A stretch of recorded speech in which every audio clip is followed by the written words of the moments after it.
What prediction do you want to hear about? About Bitcoin. Okay, well, Bitcoin.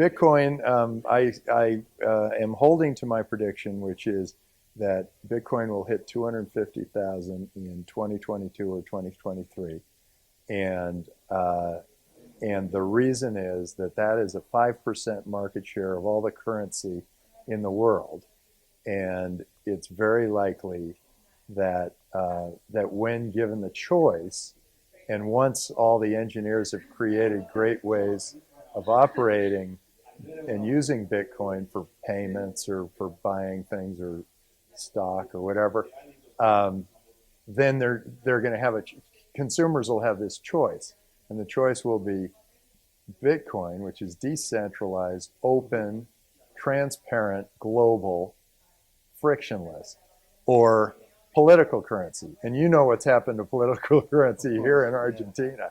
Also in Venezuela. Or in Venezuela. I mean, and Nigeria and many other countries. And even when a country is relatively stable, their currency is still at risk to go off the rails when inflation comes in and they can't pay their debts or they have a bad year economically. This can happen to any country, and you want your currency to be stable no matter what, and this is a way to keep it stable. And Tim, what do you think about the next years? Institutional investors, family offices getting their investments into Bitcoin, because a lot of people talk about custodial services, insurance, in order to be regulated in some way, so a lot of people can invest in Bitcoin. Yeah, the thing is, it's not an investment. Okay. It's a currency. You use it. Okay. It's and I think there are people who want to buy some, and they're unsure as to how to buy it. I mean, it's pretty simple to buy. In the U.S., you go to Coinbase. Many of the other places in the world, you go to Binance. There are many places to buy your Bitcoin, and it's perfectly secure. And it's very secure once you have your Bitcoin and it's on the blockchain, because the blockchain has never been hacked, whereas your bank gets hacked all the time. If everybody knew how often their bank was hacked and how much banks are playing whack-a-mole to keep it away, they would all want to use Bitcoin. And I think that's happening. And once it's gotten better, like the technology's gotten better, so it's easy to use. So Bitcoin, along with Bitcoin, comes the technology for blockchain and for smart contracts. And then the Lightning Network and OpenNode make it so that it can be transacted really quickly. And that's the sort of perfect recipe for a whole transformation of the financial world. And we're in it. And it's going to be amazing. It's going to be a real change. It'll be great for venture capital. It'll be great for some of those transformative entrepreneurs. And I think it'll be great for banks if they can figure out how to reinvent themselves and accept the new technology rather than trying to resist it. Okay. And what do you think about quantum computers? I think quantum computers are fascinating, and they're still in the labs pretty much. We have two investments in quantum computing companies, Rigetti and D-Wave, and they both show promise of being super fast computers, and having that capability would mean that you could buy a quantum computer and be a very fast miner of Bitcoin. And what's good is that you will probably want to mine Bitcoin before you try to hack Bitcoin. Okay. And as a result, once the miners are up, the hackers can't get in. Okay, yeah. Interesting. My second question was about hacking. Yeah. And well, you have been with many presidents, and 2 and 3 days, pretty heady day. That's heady amazing. week. Yeah. I hope they hear you. In Latin America. I think they do. Okay. I think they are seeing great opportunity here. this is sort of a time. I feel like it's such an important time for humanity Yeah. because we're now thinking about how we can operate cross border without having governments determine how the money moves. And I know they're afraid by that, but some of the best governments are the ones who are saying, bring it on, we're the place. So where China said, we're going to control it and we don't want Bitcoin here and all that, Japan said, Bitcoin's a national currency. Bring it in. And here's how you do an ICO. They laid it all out. And so all the great entrepreneurs are thinking, well, let's go there. So the countries that does that, you think that they're going to have a great advantage? They are going to have a huge advantage. And I think that it's going to be a haves and have-nots. The countries that open up and decide that they're going to be a part of this new Bitcoin crypto economy, and they say, look, I'm happy to have a decentralized currency. I'm happy to be open. Those countries are going to do very well because that's where most of the growth is going to come with new technologies. Just as the internet took like 7 of the 10 top, if you take the 10 top companies in the world, about 7 of them are internet related, right? Yeah. The same thing's going to happen with Bitcoin and crypto. The top 7 in another decade are going to be those. And the countries who resist this are going to be left in the dust. It would be like the country that didn't get the internet. I mean, imagine that. Yeah. Imagine having a country where you've got no internet. The cavemans. Yeah, exactly. And that's the way it's going to look to the rest of the world. They're going to go, oh God, I'm so sorry you came from China, because that Chinese government blocked Bitcoin at the time it began to revolutionize the world. Tim, tell me a little bit about, you have a meeting with President Macri. I did. How was that? Good? It was wonderful. He is a terrific man, and I hope you reelect him.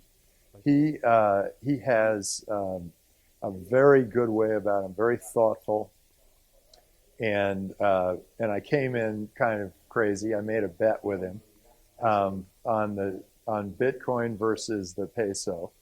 And I said, look, if you win, then I'll pay you a Bitcoin, and if I win, you'll pay me a bunch of... I want to share the pool with you. I know. He said, wait a second. He did say, wait a second. We got 40 or 50% inflation. This may not be the best bet. And I said, yeah, and there are only 21 million Bitcoin, so I don't think they're going down. And he laughed, and then I said, and if you win, I'll double down on my investment in Argentina. Excellent. And if I win, you make Bitcoin a national currency. So we'll see. But then I told him about Japan, and he said, I am going to look into that. So he's going to go take a look and see. And by the way, he followed through on all the other things that happened in the meeting. So hopefully he'll follow through on that. This is a good man. And he's in a tough situation because, Yes. and that big, huge loan that is just going to be, it's this huge, anvil around your neck or a yoke around your neck. And it's very difficult to get out of. The only way out is to grow your way out. And so if you become the country where all the entrepreneurs want to come, where your Bitcoin's the national currency, and you got 5G, and you got, better air conditioning, people are going to want to come here because it is a beautiful country. Oh, yes. And you could win this next battle if it's done right. Argentina can be a great crypto nation. Amazing. I think so. Because all the experience also that we have here, Also, the entrepreneurs I met are really extraordinary, really smart, and unique. They're doing unique things I hadn't seen in Silicon Valley, and that's very rare in the world. Yeah. Because most of the world is saying, "What's the Silicon Valley done? Let's copy it." And here you have raw science coming up from the ground, and those are turning into businesses, and that could be really amazing. Oh, But excellent. if the country's not attractive for them, they're going to move. They'll move to Chile or Silicon Valley or Binance, somewhere else. that start to move from different place to another, no? Yeah, Binance. Exactly. They started in China, and China made it hard for them, and they went to Singapore. They made it hard for them. They Malta. went to Malta. That's it. Yeah. You know, it's how everything works. Right. You know, we missed something from you, the Wristmaster. Oh, you want me to sing it? Yeah, only a little bit because you didn't sing that. He You're bound to is the wrist master. He lives fast, drives faster, skates on the edge of disaster. He is the wrist master. Oh, excellent. Anyway, it goes on. It's a great. It's a ballad. I love it. A ballad about the entrepreneur and what that entrepreneur has to go through to the very end, and it's great fun. Excellent. You know, a lot of people talk about zero marginal cost. Have you ever heard about this concept? Well, You know, yeah, that means if yeah. you put Yeah. something down and you get one customer, you can get a lot more customers Exactly. Yeah. Well, Rifkin also. at no yeah. no additional cost. Yes, exactly. How everything is affected, you know, mainly energy, transportation, and communications. These are the three areas that will change the world in the next years. You have invested, I think, in every of those areas. Yes, absolutely. Yeah, we invested in a nuclear power plant, and we invested in Solar City and Tesla. They are energy, and Tesla is also transportation. And then we've invested in a bunch of new technologies for transportation that are kind of science fiction-y, but might work. And if they work, that's a big change. And communications is always a good field because it spreads and it covers the whole world fairly quickly. Okay, excellent. And have you heard about art and Bitcoin? I know of one company that is doing art with Bitcoin, Okay. and they're putting each piece of art on the blockchain. Okay. Yeah. What were you thinking? Well, at the Biennale of Venice, there is an artist that is going to present, you know, a sphere because he destroyed $1 million and €1 million. There are pieces of art with shredded money inside, Oh my God! and then a sphere with 1 million bitcoins inside. You know, to show the Oh, future it's of like the world. there's the future of the world. Oh, that's fun. So that was a real $1 million, $1 million and €1 million. Exactly. Oh my God! Ooh, I'd like to bid for that art. Maybe even. sew it all back together. Okay, well, thank you so much for My pleasure. for the interview. I know that you have a short time, but I'm happy that you enjoy Argentina. Terrific. I do enjoy Argentina.